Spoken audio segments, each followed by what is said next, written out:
bringing you a great way to good Lord. Great way to build your list. That's a shortcut now called BIST.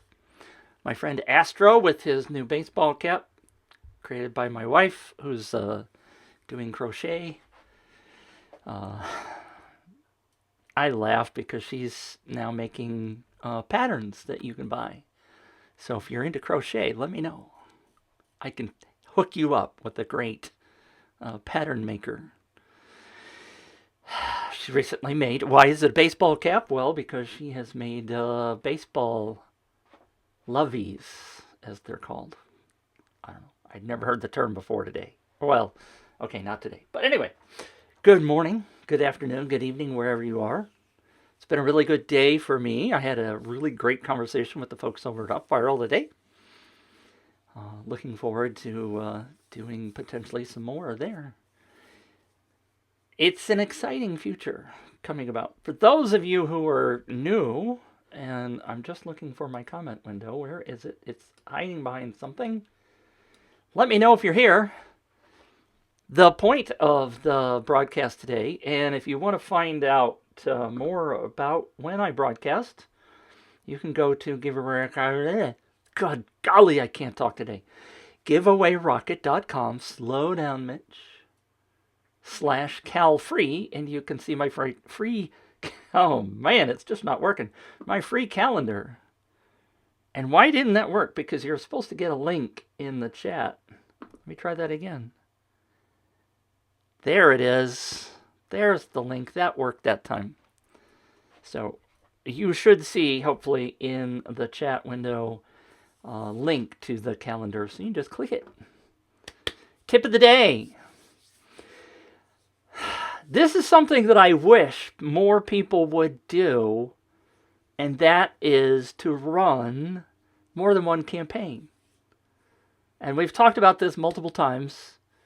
Run more than one campaign.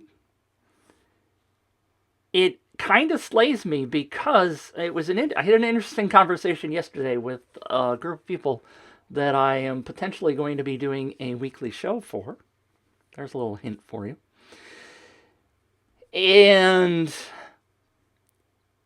everybody on the call was talking about their particular niche and who they serve.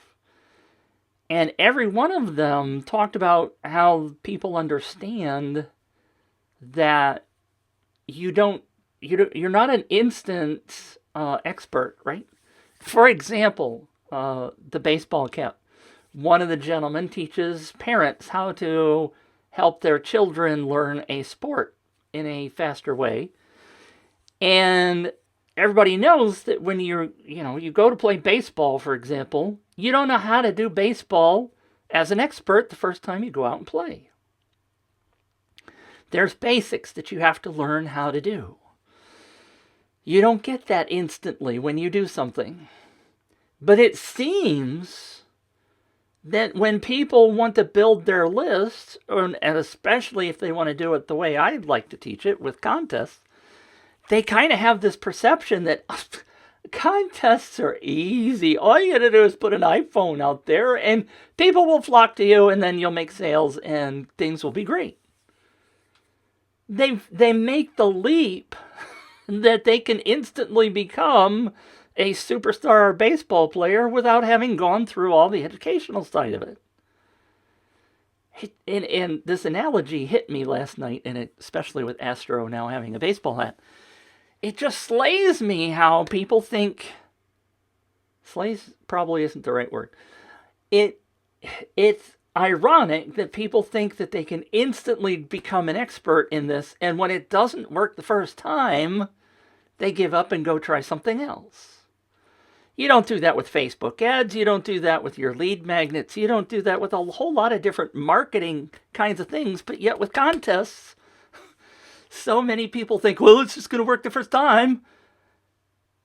And when it doesn't work the way they expect, they give up and go do something else. And that's something I want to really try to work on. I want people to understand that this is a progressive learning experience. The first campaign you run it could potentially be a real stinker. So you don't make it be the $10,000 prize. You figure out what works as you go. You test, you test, you test, you test, you test until you find the right thing. The example, I got two examples. The first one that I've shared many times is my friend Heike. And that's the wrong set of screens. Oh, I got to go here. My friend Heike needed, I'll show you this. And it doesn't work. What? There it is. She needed 500 people that were subscribed to her website, and it's called Horse World Connect. She agreed that she would not charge her advertisers until she had at least 500 members. So what she needed to do was to run a contest. And she and I worked together, and she did her first campaign. Long story short, she got 623 leads on her first campaign, which was awesome. She was very excited about, because then she could start charging her clients. The key to this story is that she didn't stop there. I'm going to show you this was a screen grab that I took of her website back in December.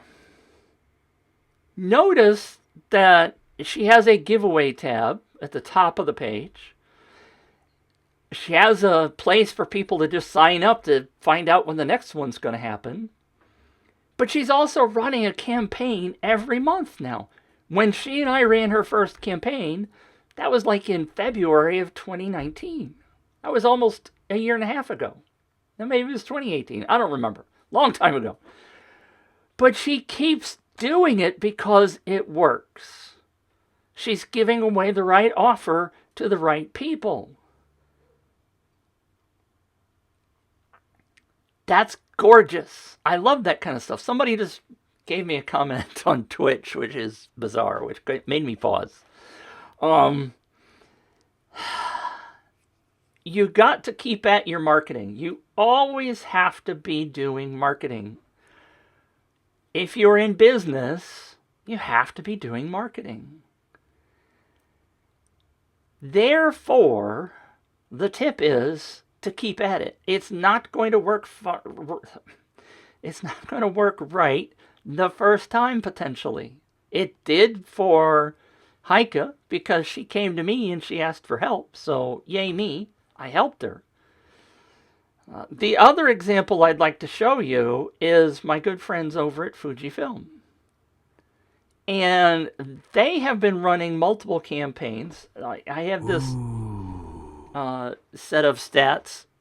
We've done 3 now. I need to update this. But they brought, in the first 2 campaigns, brought in 17,400 leads. Now that's a lot for many people. That's goodness. If you go back and you consider that the marketing... Oops, that's the wrong one. And for some reason, they're coming up really slowly. That's the right one. The marketing experts will tell you that you should, on your email list, be gathering a revenue of approximately $1 per lead per month. So what does that give you over the span of a year? If you gain 1,000 leads per one campaign, then that's theoretically $12,000 in additional revenue. Who doesn't want that kind of revenue? I do. I'd love to have that kind of revenue. If you continue, which is my pitch today, my tip is keep doing it. If you add 1,000 leads per month, and granted, not everybody can necessarily do 1,000 leads per month, but in this example, you can get the idea that after 13 months, if you add 1,000 leads, so you have 1,000, if you look at the bottom of the slide, you have 1,000 in the first month, then 2,000 total in the second month, and the third month you have 3,000, and all the way. That adds up in month 13 to $78,000 that you would have gathered in your first year. And guess what? It's going to keep going at that rate if you continue doing it. So my tip today is Learn how to do it. Do it well. Your first one's going to potentially not be so revenue generating and may not bring you a whole bunch of leads. But if you do it right, if you do it the right way, then you can start generating revenue next month from people that you add to your list this month. I'm not going to try to sell you anything here. I am simply trying to help you understand that lead generation is critical, especially right now. So many businesses right now are sitting there going, how do I sell to people? I don't know what to do. And, maybe they're a brick and mortar. Maybe you used to have clients coming to you all the time, and now everybody's in a state of panic. What you need to be doing is building a list. You need to be building your list. If you're in a business, and I know I've preached this if you've seen me before. I've preached this multiple times before. Here is the key. The money is in your relationship with the list. Right? I mean, it even goes back to what Pete Vargas said. You must collect people's information if you want to connect with them. I mean, how many brick and mortar businesses do you go into and they want to sell you something, but they don't ask you to join their email list? Restaurants don't do it. Brick and mortars, shops don't do it. Even the online stores, all they do is if you come in to the online store, they hope you buy. They don't ask you typically, hey, would you sign up to my list so I can tell you about specials coming up later or good news about our products or whatever? They're not building their list. Email's not dead. Email's not going to be dead. It's not going away. There isn't anything else replacing it. Yes, people are on Facebook flipping and surfing. But your email list, I put this up billions of times. Your email list, according to the Direct Marketing Association, said that your email list came out in surveys to have the highest return on investment of 41 to 1.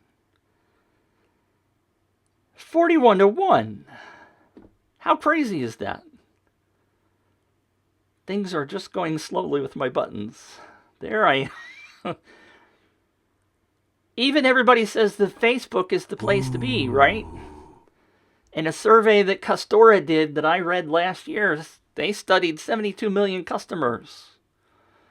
40 times as many purchases came from links in emails than from Facebook or Twitter. People tell you today, oh, you got to have a big page on Facebook. You got to put content, blah, blah, blah, blah, blah. People still aren't buying on Facebook. They're buying through emails. You got to be building your email list, especially right now. Please, please, please, please, please be building your email list. Find a way, whether it's contests or some other service, to build your email list. To the Twitch folks that are watching, I'm fine, thank you. How are you? I appreciate you tuning in and watching me talk about business. If you aren't building your email list, please start. Why am I so adamant about it? I'll tell you a story. I got lots of stories. I have run a website called Planet 5D, which is in the filmmaking / photography niche. I started that in 2008. It took me about 4 years, maybe 5, I don't remember the exact dates, to realize that I had lots of traffic coming to my website, and I was not doing what Pete Vargas said. I was not doing this.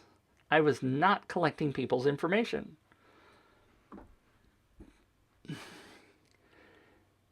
Gail, I love you. Love you. Gail says, that's what I need to learn. It's not easy. None of this is easy. But when you properly nurture your email list, when you give them value, I mean, a lot of people, that watch me over and over and over, they always say, Mitch, you give so much value. That's the key. You got to help people understand what's important. And I know Facebook and social media are important. I'm not saying anything bad about those places. But that's not where the revenue necessarily comes from. It can depend upon which niche you're in, and I understand there's lots of people that are generating revenue on Facebook. But guess what? How many stories have you heard from somebody that had a Facebook presence that was really rocking it and they were making money, and Facebook went, you said something naughty, and they get slapped on the hand, and for 2 weeks or 4 weeks or whatever, they can't post anything on Facebook. What happens to their revenue? It doesn't come flowing in then.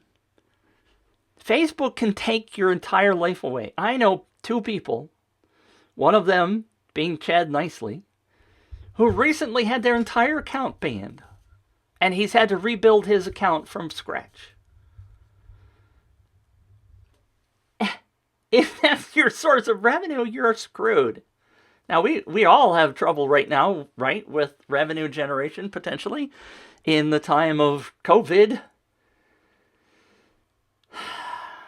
But if you have your email list, you can always talk to those people. But Mitch, my open rates are only 5 or 10%. You can fix that.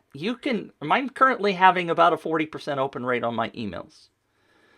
There are ways you can learn how to do that. It isn't instant. It's not going to happen yesterday. But I know people that get 60, 70, 80% open rates. I know people that are generating $4 and $5 per person per month on their email list, because that's where the revenue is coming from.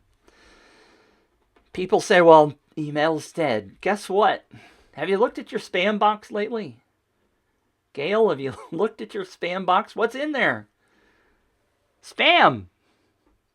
Why hasn't spam gone away? Guess what? It works. As my wife always says, it's all about the money. If spam didn't work, if people didn't buy stuff from the spam emails, they would stop coming. I hate spam, they say. Yeah, we all hate spam, but guess what? Somebody's buying from spam. Somebody's buying Viagra or miracle pills or whatever you happen to get in your spam. Somebody's buying it. Otherwise, it would dry up and go away. Even in the time of COVID, if you go look at your spam box, I bet you'll find the same amount of spam in there that was there before. Email works. And if Google crushes your SEO, I spoke to a gentleman last week. His entire business was teaching people SEO. He was ranking really high in Google SEO traffic for his SEO training. Guess what happened? Google changed their algorithm and he was no longer number 1 on the number 1 page on the search for SEO. His business disappeared overnight. You've heard these stories. I tell you over and over and over and over and over again, the only place that will survive is email. Email is not going away. Why do I know that? When you register for a Facebook account, what did they ask you for? Anybody? Anybody? Anybody? They asked you for an email address. They sent you an email that you had to confirm what your email address was before you could get your account created. What do you use when you log in? Your email address. Every account, Google, Yahoo, Facebook, Twitch, Twitter, they all require an email address in order to connect with you. Is email going to go away anytime soon? Heck no. They have no other mechanism to constantly reach you. Email is it. That is what you should be doing with your customers, your potential customers. You should be out there finding the customers that want to buy what you're offering. I'm going to be preaching that a lot in the coming months. Contests are a great way to build your list rapidly, even if you have 0 people on your list today. How many people have I brought in for my clients in the last 4 years? Let me see if I can get to it really fast. Here it is. Cha-ching! Here it is. Come on, picture. I don't know why this is so slow today. Wilco from UpViral noticed that I had collected over 250,000 leads in my account. 250,000 leads over the last 4 years for my clients. Go back to the Fuji example. Come on. God, nothing is working today. Nothing seems to be working right. Maybe I need to reboot before I do these things. The Fuji example. Ooh. I ran 2 contests for them and brought in 8,700 leads. That's 17,400. I also added about 8,200 in the last contest. So that's now what? My math skills. 25,000, I'm sorry. So they got about 25,000 leads. At $1 per month, estimated, that's $25,000 a month in revenue that they're generating. I bet you it's more than that. But let's see, 25, I'm do really fast math in my head. 25 times 4 is 100,000, right? And then that's 4 months and there's 12 months, so that's times 3. That's $300,000 in revenue that they've generated potentially from 3 contests that we've done. Why do they keep coming back to me? They work. Fuji says, ooh, we can convert 3% of the people that are on that list that you give me, Mitch. I need to do some new math, but if you say they convert 1% of those for a $500 camera, that's $50,000.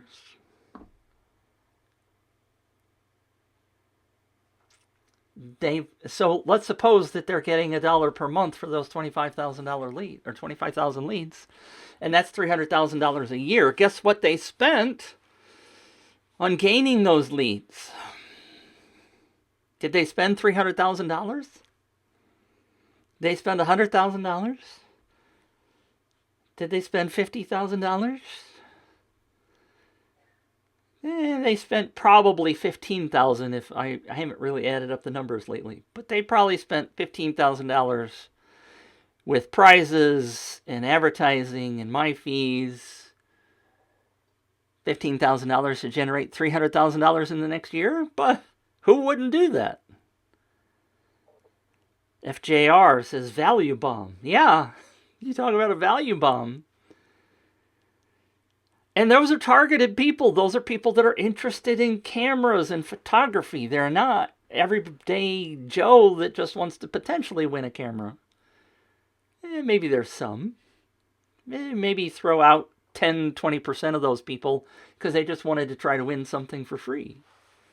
So it's only $250,000 a year that they're generating in revenue off of a $15,000 spend. What business wouldn't do that all day long? All day, every day. They keep coming back to me. I have one company called The Macro. I need to go back and count. I've run 11 or 12 campaigns for them in the last 2 years. They keep coming back because they know that we can bring highly targeted leads to them. They do it all day, every day. Contests are a great way to do that. Contests get people excited. Here you go. Woohoo! That's right. Contests get people excited. Don't you love the confetti? Isn't that fun? That's my daughter, by the way, yelling, woohoo! She also does this one. Oh, boy! So anyway, FJR, thank you. Gail, thank you for being here. If anybody has any questions about my preaching, let me know. I'll be here for another couple of minutes because I try to cut these off. because I talk too much. But I hope you get the value out of understanding that you need to be working on your list. It's ancient. It's passé. People say, well, email. I've got to do the fun, fancy, sexy, shiny thing. Guess what? Contests are fun and sexy and shiny because people enjoy them. People feel good about it. People end up buying when you get in front of people, right? Bless your heart. Look at this. Deidre. We are so excited to get ours started. Yay, Deidre. Celebrate you. With some confetti. Very exciting. People love to participate in contests. It brings engagement. Joanne, whom you probably don't know, she is a contester. She lives in Canada. She has lots of cats. Whole nother story. But I've talked to her multiple times. She does contests 12 hours a day. And I know people say, well, those people, all they want is a freebie. I'll tell you multiple things. She's answered this question multiple times. Number one, she feels better about a company that has run a contest simply because they ran a contest, even if she doesn't win. So company A runs a contest, company B doesn't. They both sell the same product. She's going to buy from A because she registers in her head that company A ran a contest.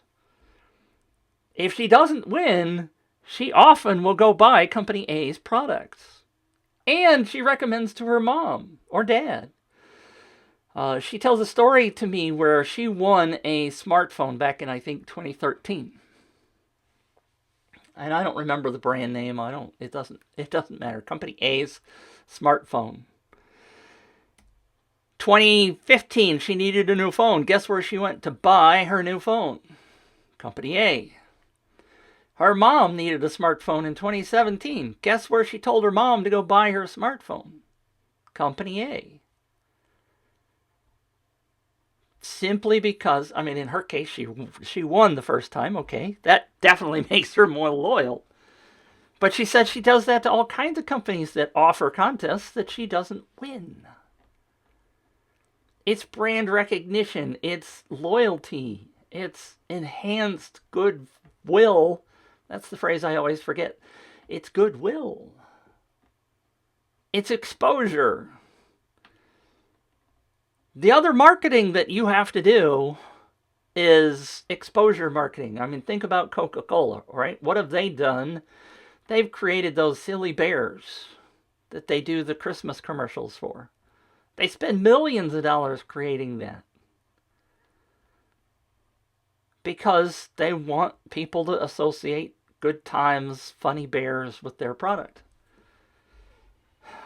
That costs a lot of money. Most people don't have that kind of money. In a small business, we don't have lots of marketing money. But you can generate highly targeted leads with a well-run contest. We do it all the time. I am putting together 30 different examples like Fuji and like Heike's horse campaigns that I have run for clients. Case studies on 4 of them, outlining all the details on what they did and how they did it. Lots of good material. Gail says, I'm enjoying you, but have to go. Sorry, Gail. See, I talk too long sometimes. I enjoy talking about this stuff too. Thank you for tuning in and commenting, by the way. Much appreciated. Because sometimes it gets rather lonely if people aren't commenting, because I don't know if anybody's really resonating with what I'm trying to preach. Amen, sister. Amen.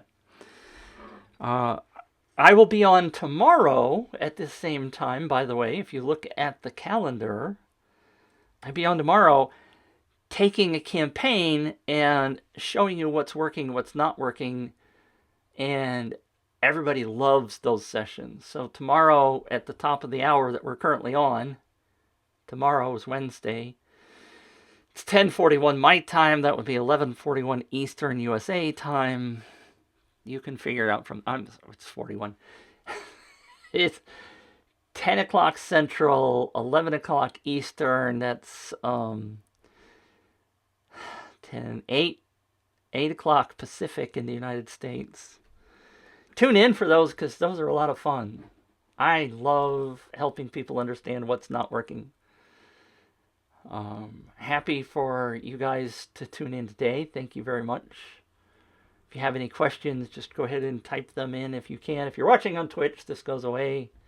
If you're watching on Twitter or Twink or whatever other crazy, goofy service out there, thanks for tuning in. I love helping each and every one of you.